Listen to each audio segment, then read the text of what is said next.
नारद मुनि, जिन्हें अक्सर एक दिव्य उपद्रवी के रूप में माना जाता है, कभी कभी ऐसी टिप्पणियां करते थे जो बाहरी तौर पर निंदनीय गपशप लगती थी। हालांकि उनके इरादे दुर्भावनापूर्ण नहीं थे। नारद का उद्देश्य यह सुनिश्चित करना था कि बुरे लोगों को उनकी उचित सजा मिले, जबकि अच्छे लोगों को उचित पुरस्कार मिले। कंस एक क्रूर राजा था जो अपने साथी राक्षसों के साथ मिलकर अत्याचारी शासन के लिए जाना जाता था। उसकी बहन देवकी ने वासुदेव से विवाह किया था और उनके विवाह के दौरान एक अशुभ भविष्यवाणी सुनाई दी थी। हे कंस, देवकी की 8वीं संतान के हाथों तुम्हारा अंत होगा। इस भविष्यवाणी से क्रोधित होकर कंस ने तुरंत देवकी को मारने के लिए अपनी तलवार खींच ली। हालांकि वासुदेव ने कंस से विनती की और उनसे पैदा हुए प्रत्येक बच्चे को सौंपने का वादा किया। कंस ने मान लिया और देवकी की जान बख्श दी। बाद में नारद ने कंस से गुप्त रूप से मुलाकात की,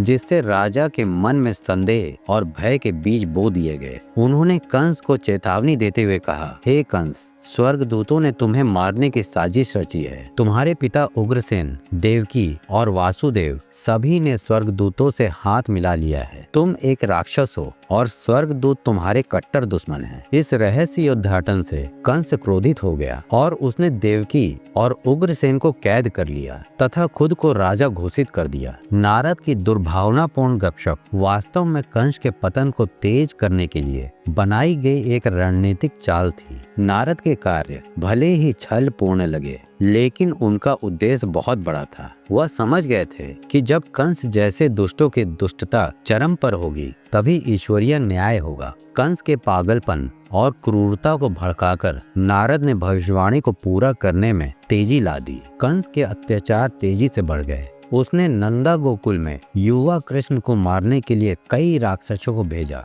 लेकिन उन सभी को मार दिया गया। क्रूरता के इन बढ़ते कृत्यों ने कंस की अंतिम सजा को उचित ठहराया। अंततः भगवान कृष्ण को कंस को मारने का पर्याप्त औचित्य मिल गया। नारद के हस्तक्षेप के कारण दुष्ट राजा की हरकतें बढ़ गईं, जिसके कारण कृष्ण के हाथों उसका असंभावी पतन हो गया। इस दिव्य प्रतिशोध ने धार्मिकता को बहाल किया और राज्य में शांति लाई।